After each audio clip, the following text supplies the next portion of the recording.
Halo, Assalamualaikum warahmatullahi wabarakatuh. Shalom, Om Swastiastu, salam sejahtera untuk kita semuanya. Perkenalkan, kami dari kelompok 9 Hukum Islam dari Rombel 13. Pada hari ini kami ingin melaksanakan observasi di Pengadilan Agama Kota Pemalang. Kami beranggotakan 5 orang, yaitu saya sendiri, Farhan Nurifan Nafisya Putra dengan NIM akhir 742. Saya Latifah Nur Fadila Putri Ramadhani dengan NIM terakhir 743. Saya Ciarnata Najib Hartawan dengan NIM akhir 741. Saya Calvin dengan NIM akhir 840. Dan saya Fanis Alif dengan NIM akhir 744. Sekian dari kami, saksikan.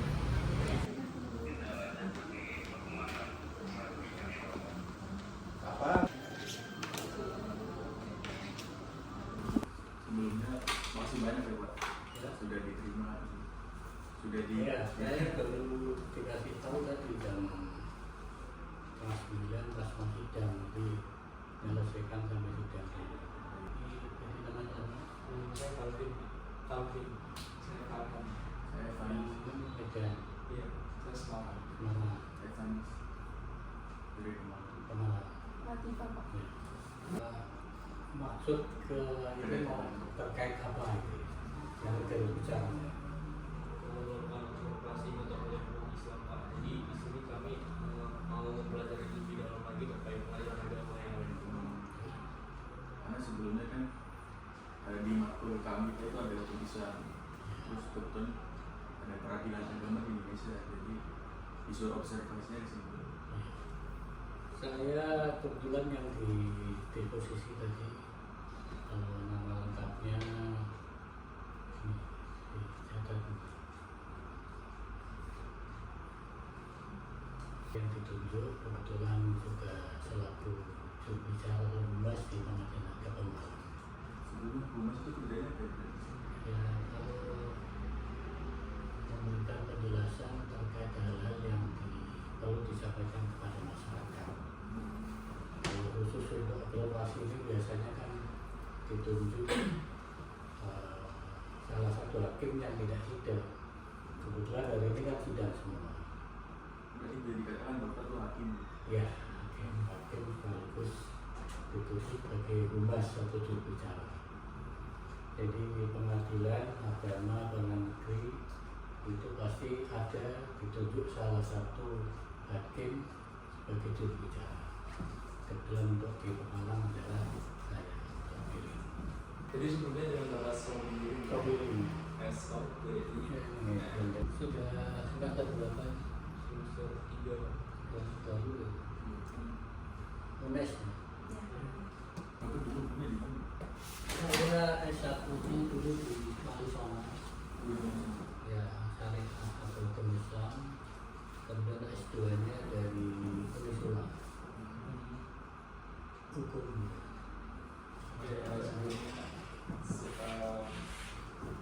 Saya ingin bertanya Pak, Anda sebelumnya kami memberikan ini untuk pertanyaan pertama itu, dapatkah Bapak untuk menjelaskan tugas pokok ataupun tupoksi daripada hakim dan juga panitera di pengadilan agama?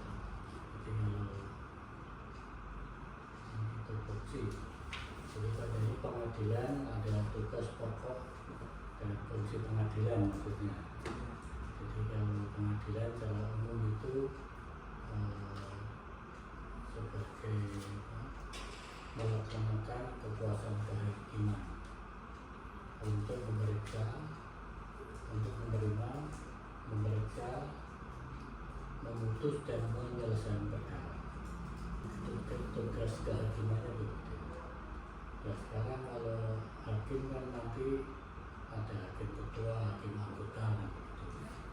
Jadi yang diberi setelah ada alurnya ada perkara masuk, nanti di PTSP itu juga nanti perkara masuk, kemudian dipilah-pilah perkara, karena pengadilan agama itu melaksanakan fungsi kehakiman dalam memeriksa, dalam menerima, meriksa, menekan, menuntut perkara tertentu di pengadilan agama. Perkara tertentunya itu apa nanti Undang-Undang Nomor 7 tahun 89. Jadi kewenangannya di sana. Kemudian ini saya begini, jenis perkara apa yang paling sering disidangkan di tangan? Jadi kalau perkara yang banyak yang diajukan di Kementerian Agama ini ada kan tentang perkawinan kan banyak ada, termasuk bimbulgami itu juga perkawinan. Terus ada pembatalan perkawinan, ada dispensasi nikah, dispensasi kawin, kemudian ada harta bersama. Harta bersama baru ini sudah bayangannya ada. Pembagian harta. Ya, jadi ada suami istri cerai. Maka setelah cerai itu ada namanya harta bersama selama ini. Selama nikah kan punya rumah, punya tabungan atau apa. Itu apakah dikuasai oleh mantan suami atau mantan istri, itu namanya harta gonogi, harta bersama. Kemudian ada lagi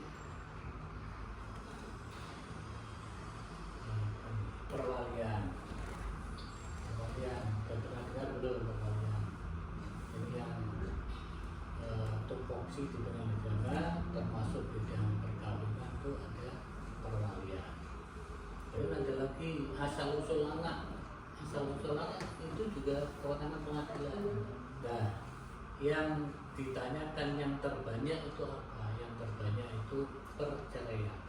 Cerai. Cerai kalau diajukan oleh istri namanya cerai gugat.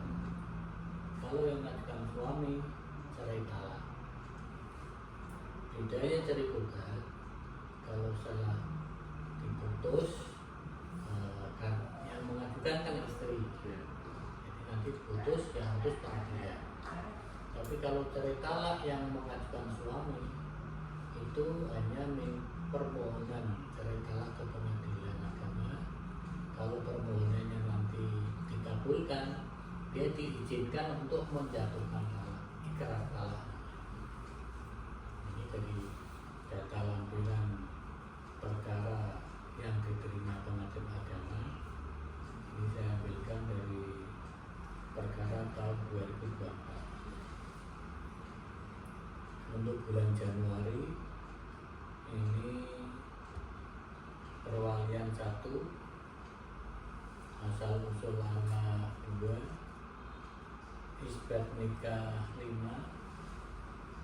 kemudian dispensasi kawin, dispensasi nikah 62, dispensasi kawin itu pergantian umur, penetapan ahli waris 2. Cerai talaknya ada 83. Jadi perceraian yang diajukan oleh suami ada 83. Cerai gugat, cerai yang diajukan oleh istri ada 292. Jadi tahun 2024 untuk bulan Januari total perkara diterima di Pengadilan Agama Malang ada 448. Jadi mayoritasnya itu perceraian yang mengajukan pihak istri. Ini sampelnya Januari ya. Kemudian Desember aja langsung. Kalau Desember 2024 untuk cerai talak, cerai yang diajukan oleh suami ada 60 perkara.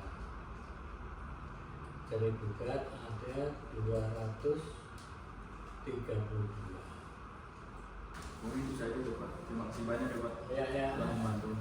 Satu kita kuat, bersama kita hebat. Yes.